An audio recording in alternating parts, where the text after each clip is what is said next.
अज़मा साहिबा की तरफ जाऊंगी। अज़मा साहिबा, एक और जो मसला नज़र आ रहा है, प्रेसिडेंट साहब कई दिनों से जो है वो हेडलाइंस में है। कभी वो कहते हैं मैंने बिल्स जो हैं वो साइन नहीं किए, कभी जो है वो चीफ इलेक्शन कमिश्नर को जो है वो मिलने की रिक्वेस्ट करते हैं और वहाँ से टर्न डाउन हो जाती है वीज़ा वी 90 डेज़ इलेक्शन का जो मामला है। एज ए लॉयर आपका पॉइंट ऑफ व्यू लेना चाहूँगी। आपने आइन को भी पढ़ा है। ये बात हो रही है कि क्योंकि इलेक्शन एक्ट 2017 का जो है वो हवाला दिया जा रहा है, उसमें ये कहा जा रहा है कि जी क्योंकि 2023 का इलेक्शन एक्ट 2023 का हवाला दिया जा रहा है कि उसमें जो पावर्स हैं इलेक्शन की डेट अनाउंस करने की वो चीफ इलेक्शन कमिश्नर के पास हैं। बट साथ साथ ये भी कहा जा रहा है कि जहाँ आइन और कानून जो है वो आमने सामने आए तो वहाँ पे आइन मुकद्दम है, 48(5) जो है वो वहाँ पे मुकद्दम है। क्या कहेंगी इस पर? अज़मा साहिबा मेरा ख्याल है इस वक्त हमारे साथ मौजूद नहीं है। शर्मीना, आपकी तरफ आती हूँ। आप क्या समझती हैं कि क्या ये अगर इलेक्शन कमीशन ऑफ पाकिस्तान को अगर आपने इतना जो है वो आपने जो है वो स्ट्रॉन्ग कर दिया है और उसको खुद मुख्तार कर दिया है, तो क्या ये प्रोगेटिव जो है वो प्रेसिडेंट का होना चाहिए या ये जिस तरह कहा जा रहा है कि ये प्रोगेटिव जो है चीफ इलेक्शन कमिश्नर का है, obviously in light of the new laws and the constitution?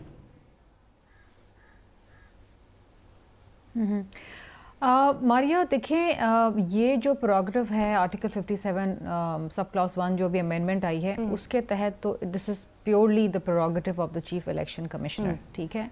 और हमने हमेशा से ये बात की और कई सालों से ये बातें हो रही हैं कि इलेक्शन कमीशन ऑफ पाकिस्तान जो इस मुल्क में फ्री एंड फेयर इलेक्शन कराने का मजाज है उसको एम्पावर करना चाहिए, उसको ऑटोनमस करना चाहिए हकीकी तौर पे।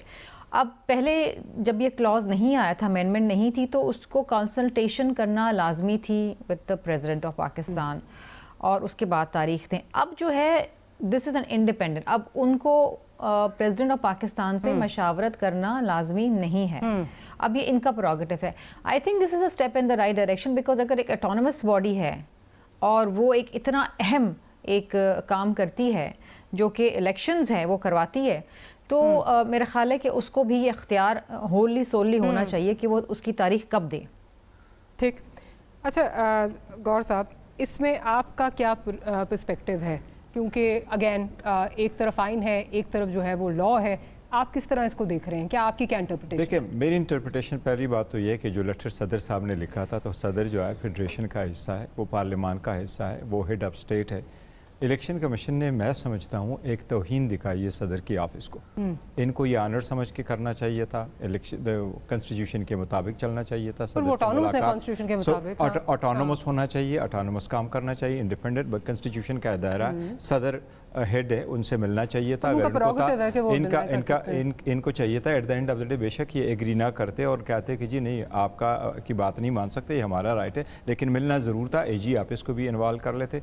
लेकिन जहाँ इस बात का ताल्लुक है, आइन प्रिवेल करता है, लॉ नहीं प्रिवेल करता। और आइन का बड़ा मंशा क्लियर है कि अगर असम्बली डिज़ॉल्व हो जाए, उस सूरत में डेट देना सदर का काम है, और उसी सूरत में हर सूरत इलेक्शन जो होने वो 90 डेज़ में। ये कोशिश कर रहे हैं किसी तरीके से 90 डेज़ को आगे कोई ना कोई एक्सक्यूज़ बना के करे, जिस तरीके से बड़ा अरसा से ये चला आ रहा है, जनवरी से ये मैटर चला आ रहा है as far as Punjab is concern. लेकिन ये आइन तो बड़ा क्लियर है और सुप्रीम कोर्ट ने इसकी पहले से तशरीह की हुई कि अगर असम्बली डिज़ॉल्व हो जाए देन 90 डेज़ में इलेक्शन लाजिम है। तो मैं समझता हूँ सदर की बात में बड़ा वक्त है और इलेक्शन कमीशन को ये बात माननी चाहिए थी। इरफान साहब के पास जाऊंगी, लेकिन पहले अज़मा ने मैं दोबारा ज्वाइन कर लिया, उनका पर्सपेक्टिव ले लूँ इस पर। अज़मा, ये जहाँ आइन और कानून जो है वो आमने सामने आए, अब ये इलेक्शन एक्ट 2023 की बात हो रही है और साथ ही साथ जो है वो आइन के आर्टिकल 48(5) का जो है वह हवाला दिया जा रहा है, किसका प्रोगेटिव बनता है? आप क्या समझती हैं?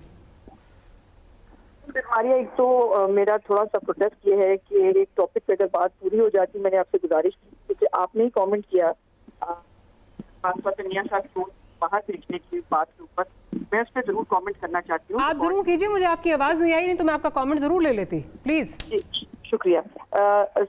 गुजारिश ये है कि आज जो लिख के दे रही है ना बुशरा बीबी, इनको जहर दिए जाने का खदशा है। इमरान खान भी आपको बता चुके हैं, तो उनको एक दवाई का पता है कि जिसको दिया जाए तो इंसान को हार्ट अटैक हो जाता है।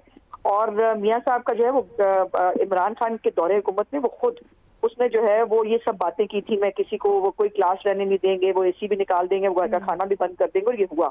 मियां साहब जो है वो नैब की तहवील में उन्होंने उन्हीं का खाना खाया और उस खाने के बाद बिल्कुल हमारी इसके ऊपर बड़ी कंसिडर जो है वो ये है कि उनको कुछ मिला के दिया गया। जिससे उनकी तबीयत खराब हुई। दूसरी बात ये कि जरा जहन में रखिए कि बाप के पूरे मुल्क के अंदर किसी जेल में वोट को इज्जत दो का जो है वो कैदी नहीं था। आपके मुल्क में 3 दफा का इलेक्टेड प्राइम मिनिस्टर, जिसको एक साजिश के जरिए जो है बाहर निकाला गया, जिसकी पनामा में से कामा निकाला और ख्याली तनख्वाह पे उसको घर भेज दिया, और उसके बाद जो है वो उनकी 7 पुश्तों का जो है वो ट्रायल करके हमारे दिए हुए कागजात को एक्सेप्ट ना करके जो है वो एक 1 साइडेड फैसला सरीना के फैसले में लिफाफे में आया। ये सारी दुनिया को पता है। अगर तो ऐसे फैक्ट्स किसी और के थे और जो है वो उसके, और मुझे हैरत ये है कि आपका ये कहना कि जी वो कैदी जो है वो कैदी थे किसी साजिश के, वो कैदी थे प्रोजेक्ट इमरान खान के। और आपका क्या ख्याल है कि लीडर ऐसे ही बन जाते हैं? एक वो 20 दिन से बैठा है ना लीडर अंदर रो रहा है, मुझे जो है सहूलियात फराहम करो, मुझे ये करो। आज उनकी बुशरा बीबी का आपने एफिडेविट पढ़ा है? वो कह रही है उनके डॉले कम हो गए, उनके जो है वो उनका वजन कम हो गया 20 दिन के अंदर। तो फिर हौसला था ना भाई नवाज शरीफ का, जिनको बेतहाशा तिबी मसाइल भी थे, उसके बावजूद उन्होंने उफ नहीं किया। मरियम नवाज औरत होते हुए चादर ऊपर डाल के बाथरूम में जाया करती थी, और उनको जो B क्लास देने के लिए कहा भी गया था उसका लेटर आज भी मौजूद है जो उसने मना कर दिया था।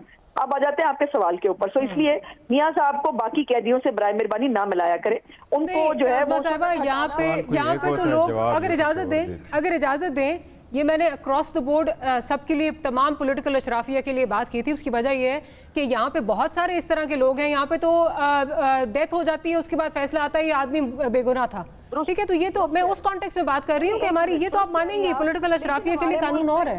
एक मिनट, हमारे नहीं, आप दुरुस्त कह रही हैं, लेकिन हमारे मुल्क के अंदर जो है वो यही पता नहीं जिसको आप सियासी शराफिया कहती हैं, 11.5 साल जो है असद जरदारी जेल में निकालते हैं।